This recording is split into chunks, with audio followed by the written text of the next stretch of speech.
I made a game where you can teleport and swap bodies with enemies. Your main weapon is a banana, as well as all of this.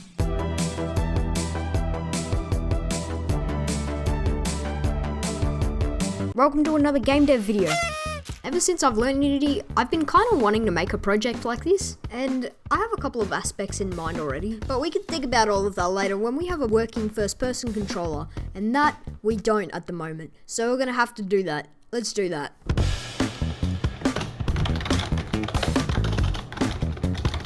Yeah, now you can run around, jump, and push cubes. That isn't much. We should add more stuff.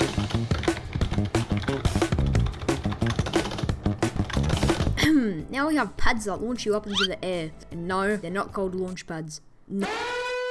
But after a little bit of tweaking, the bounce launch pressure pad has more impact. Turns out you can throw other physics objects onto it, which I thought was pretty cool, so I just messed around with that for like 30 minutes. Yeah, no, I really got too carried away with this. I got bored of having to roll cubes onto the pad and launch pad, so I implemented a grabbing system, and you can see it in action here. It's pretty good. And I think it'd be pretty essential for like picking up stuff in the game because I like physics. So I noticed that there are games out there that have very responsive feedback integrated with the mechanics, such as Cluster Truck, because when you land on a truck, you go down, then back up, and it's pretty smooth, so I want to do that. So to get started with that very simple sounding mechanic, we need to do a little bit of math. No, I don't want to do that. You guys don't want to see that either. That's boring. So here's that in action, and it looks pretty good, but do you know what's even better than that? Buttons. And do you know what's even better than just looking at buttons? Pressing them. I know, right? I'm a certified genius. Then after working hard for a very long 20 minutes, I finally managed to do it. I made buttons. I know, thank you. I know, hey, roll the credits, buttons. Thank you. So anyway, remember that grabbing feature I added earlier? Me neither. That's why I made a throwing feature, baby! You can now throw stuff with the click of a button. But hey, let's not get ahead of ourselves because, you know, without grabbing, there wouldn't be throwing. Anyway, since we're on the topic of cubes, I 3D modeled this nice looking pipe in Blender and chucked it into Unity, so now the cubes can respawn if you somehow manage to knock them out of the map. Anyway, we need a weapon, because this isn't really too interesting to look at. Alright, so I've got to come up with an original idea for a weapon.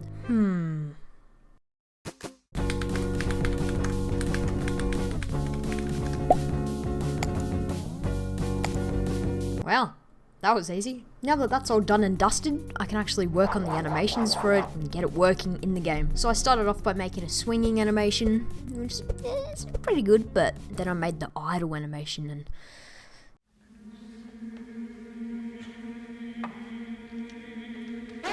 Anyway, I'm sure you know the drill. No, not that one. Hey, yeah, I know. I'm hilarious. I whipped together a quick waypoint system so that enemies can patrol around the location now. And when they spot you, well, they don't really do anything at the moment, but we can always fix that later. Now that we have a good basis for our game, I want to add a unique mechanic that no other game focuses on. You know, something that makes my game stand out from the rest. Something that engages the player to keep experimenting. And that feature is... wait, I don't feel so good.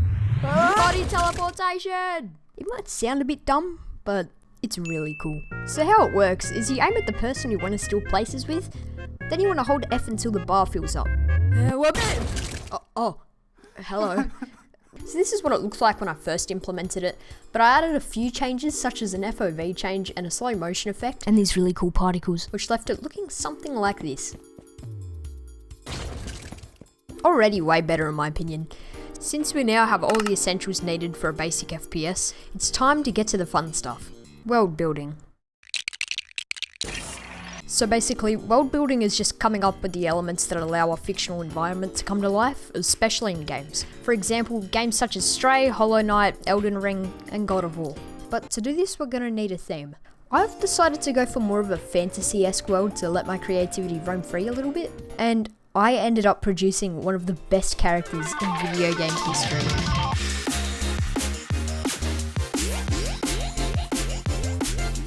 Feast your eyes upon one of the best fictional characters you've ever seen, because if you thought the banana weapon was all there was, then you'd be very wrong. I then put him into the game and, oh look, he can run around now. Oh yeah, and did I mention they can attack? Stop trying to attack me! Stop attacking me! Oh yeah, and if you're wondering what those were, okay, so remember those jump pads from before?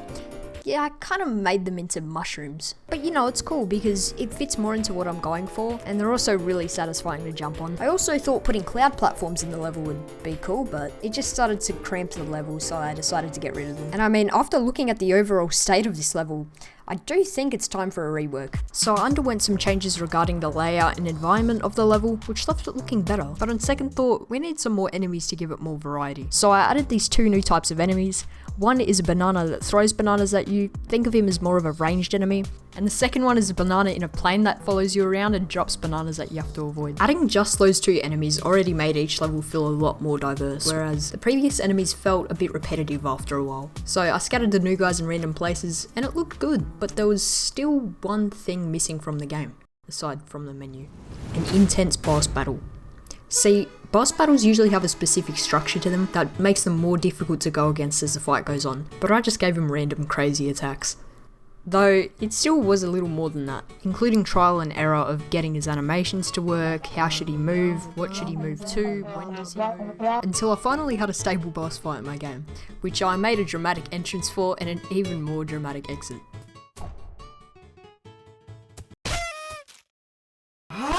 Anyway, that's done with, but it turns out some of those problems I mentioned earlier have come back to annoy me, such as a missing main menu, a missing settings menu, and a missing level selection menu. Well, let's get to it. So for the menu, I went with a dancing banana guy on a boat, complemented by some 3D UI and a little bit of screen shake. When you select one of the buttons, the camera shifts over to its according sub-menu with a little nice rotation.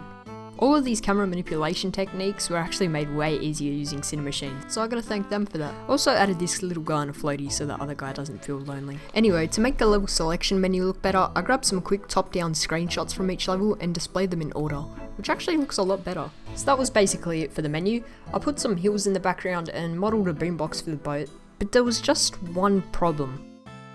The boombox didn't have any music to play. As it turns out, the entire game didn't have any music. But I knew just the solution.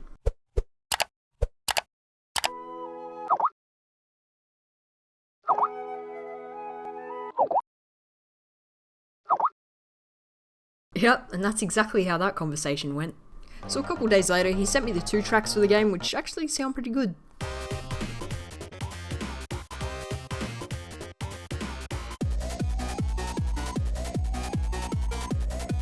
If you want to listen to those songs in their full unedited glory, I'll put a link in the description for you to check them out. So I threw those in, let them mix around a little bit, and now I have an original soundtrack. As for the game, yeah, it's pretty much finished, so now I get to polish it.